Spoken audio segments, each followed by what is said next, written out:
Jadi tadi kita sudah menjelaskan tentang bagaimana seringkali kita agak melebih-lebihkan tentang power daripada si jahat. Sebenarnya dia nggak ada papanya loh ya. Waktu Tuhan Yesus mati di kayu salib itu semuanya sudah dikalahkan. Iblis sebenarnya hanya singa ompong.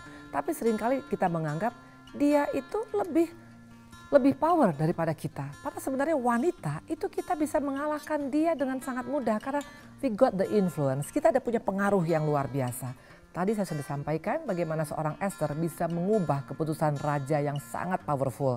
Yang kedua dikatakan tadi seorang daripada Hawa bisa mempengaruhi suaminya untuk sampai makan buah terlarang. Tergantung mau dibawa kemana pengaruh kita, positif atau negatif.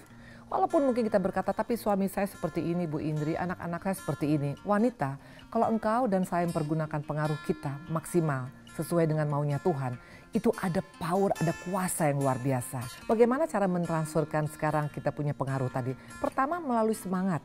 Ya, tadi dikatakan iblis saja begitu semangat mencari jiwa ya. Dia semangat bahkan 2 kali Tuhan bertanya, dari mana engkau? Dia menjawab dari keliling-keliling ya, mengelilingi bumi ini. Dia bukan shopping, dia bukan karena iseng-iseng berhadiah, dia bukan kopi-kopi cantik. Dia mencari jiwa untuk dibinasakan loh. Makanya tidak heran sekarang kita lihat banyak sekali jiwa-jiwa sekarang berjatuhan. Bahkan hamba Tuhan yang berjatuhan banyak. Kenapa? Karena semangat iblis dan konsistensinya itu banyak kalah dengan kita sebagai orang-orang Kristen. Nah wanita, mungkin kita berkata, Bu Indri saya nggak bisa terlalu semangat. Jelas nggak bisa karena ada 2 penyebabnya. Pertama penyebabnya adalah karena kita terlalu mengasihani diri kita sendiri. Contohnya ada di Alkitab, kita buka ya 1 Samuel 1 ayat 6 sampai dengan 7. Kalau kita menjadi wanita-wanita seperti ini, kita tidak akan pernah bisa mempengaruhi keluarga kita, mempengaruhi kehidupan kita untuk menjadi lebih baik. Dikatakan tetapi madunya selalu menyakiti hatinya supaya ia gusar. Karena Tuhan telah menutup kandungannya. Demikianlah terjadi dari tahun ke tahun setiap kali Hana pergi ke rumah Tuhan, Penina menyakiti hati Hana sehingga ia menangis dan tidak mau makan.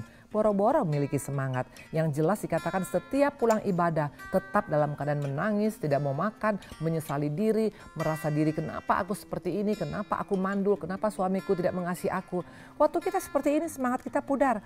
Pada Tuhan sudah kasih DNA-nya loh. DNA Yesus yang paling luar biasa adalah semangat ya. Jadi ayo wanita ya apapun keberadaanmu saat ini. Jangan engkau terlalu mengasihani diri sendiri. Kalau soal masalah siapa yang gak punya masalah? Ibu Indri masalahnya wow kalau aku cerita segunung Mbok masalahnya. Tapi apa gara-gara masalah membuat saya harus menjadi tidak semangat? Sayang sekali. Karena Tuhan sudah kasih kepada kita sebagai penolong. Pasti ada kelebihan yang Tuhan berikan kepada kita. Yaitu apa? Semangat ya. Mari semangat ya. Semangat dalam mengurus keluarga. Semangat dalam berdoa. Semangat dalam yakin bahwa suami kita dan anak-anak kita dan ekonomi kita akan diubahkan. Bahkan waktu sakit sekalipun kita harus semangat ya. Karena obat yang manjur bukan obat dari dokter. Waktu kita semangat. Saya punya pelayanan tentang wanita kanker banyak sekali. Ada seorang ibu yang begitu semangat antusias. Sampai saya sendiri tidak tahu dia kena kanker. Pada stadium 4 loh. Tapi dia begitu semangat. Dan sampai hari ini dia melayani Tuhan luar biasa. Mencari jiwa untuk Tuhan. Padahal jelas. Kanker stadium 4 itu sudah metastase, artinya sudah menjalar kemana-mana. Tapi dia katakan sampai Tuhan panggil saya tetap memberikan yang terbaik bagi Tuhan. Semangat mencari jiwa. Wanita, ayo maksimalkan DNA Yesus yang dalam hidup kita. Dikatakan seorang penolong itu bukan main-main. Ada satu hal yang luar biasa tentang semangat. Praktekkan dalam hidup kita.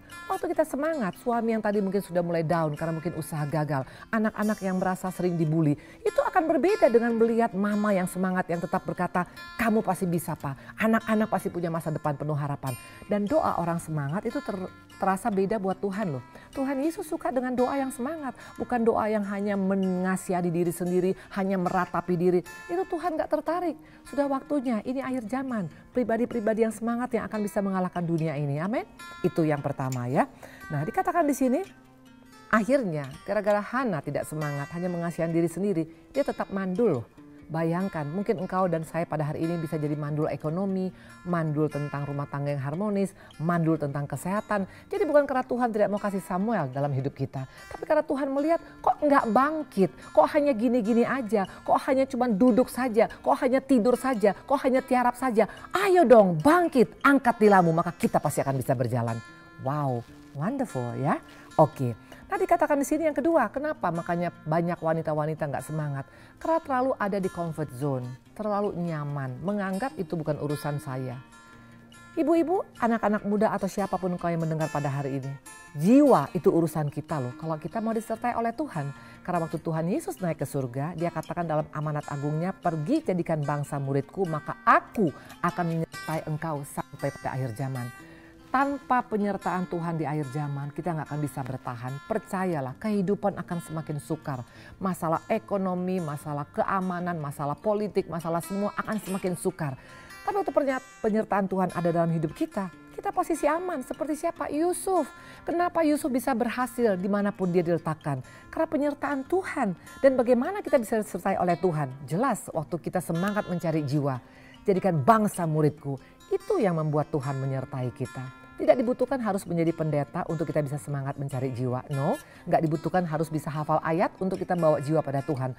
Melalui hidup kita buktikan ada Yesus dalam hidup kita. Dan orang bisa melihat, kok dia beda ya? Walaupun dalam keadaan ekonomi pas-pasan tapi semangatnya luar biasa. Itu yang membuat orang bisa melihat Yesus dalam hidup kita. Tapi kalau kita patah semangat, pesimis, apatis, bagaimana kita bisa berkata kita punya DNA Yesus? Wanita, sekali lagi perhatikan. Kita penolong yang spesial dipilih oleh Tuhan. Kita punya posisi bukan posisi main-main. Dikatakan waktu Tuhan melihat Adam tidak baik manusia seorang diri. Makanya diberikan penolong. Who is she? Wanita. Hari ini mari. Wanita-wanita engkau katakan kepada Tuhan pada hari ini. Yes, ternyata aku penolong dan aku punya power dan aku punya pengaruh. Dan aku mau berikan semangatku itu kepada keluargaku, kepada komunitasku. Dimanapun Tuhan tempatkan aku ya. Jelas ya. Nah tadi tentang comfort zone, kita ingat cerita tentang Wasti. Kalau mau jujur, kenapa sampai Wasti bisa kehilangan ratunya? Gara-gara apa? Waktu dipanggil oleh Raja Ahasveros, dia menolak. Dikatakan dia tidak mau datang, kenapa? Karena dia sibuk acara sendiri, dia punya pesta sendiri. Nah ini bicara tentang apa? Tentang comfort zone ya, merasa nyaman. Yang penting pokoknya I'm okay ya. Kita punya rumah yang bagus, kita punya mobil yang bagus, kita punya semuanya oke. Ngapain Bu Indri sibuk-sibuk hanya mungkin ngurusin orang? Waktu kita bertahan di sana kita akan kehilangan segala-galanya ya. Jadi hari ini mari kita belajar. Wasti kehilangan segala-galanya bukan karena dia berzina loh. Bukan karena dia selingkuh. Karena waktu dia tidak mau meninggalkan comfort zone. Tidak jadi pribadi yang semangat untuk meresponi panggilan Tuhan. Ahasveros panggil dia, ini bicara tentang panggilan Tuhan dalam hidup kita. Setiap kita Tuhan panggil untuk membawa jiwa kepada Tuhan. Saya jelas bukan pendeta, saya berkali-kali mengatakan saya hanya seorang ibu rumah tangga dan seorang pengusaha biasa. Tapi yang terpanggil waktu Tuhan manggil saya meresponin. Dan saya lakukan apa yang bisa saya lakukan. Melalui kesaksian hidup saya, melalui keubahan daripada keluarga saya. Dan ternyata itu yang membuat Tuhan mau menyertai hidup kita. Kalau kita sungguh-sungguh mau semangat untuk mencari jiwa. Ayo, semangat itu bisa kita praktekkan dalam rumah tangga, dalam ekonomi, dalam bisnis, dalam gereja. Dan itu yang bisa mempengaruhi dunia ini. Semangat itu ternyata powerful. That's number one ya. Kita buka berikutnya lagi, coba kita belajar lagi. Tapi sebelum kita masuk kepada poin yang berikutnya, mungkin kita refresh lagi. Jadi ingat ibu-ibu bahwa ternyata kita bukan makhluk lemah.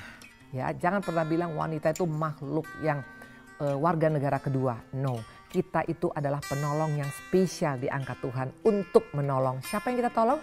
Nomor satu jelaslah suami kita, anak-anak kita, keluarga kita, dimanapun Tuhan tempatkan kita. Nanti kita akan masuk kepada poin berikutnya tentang bagaimana mentransferkan power itu.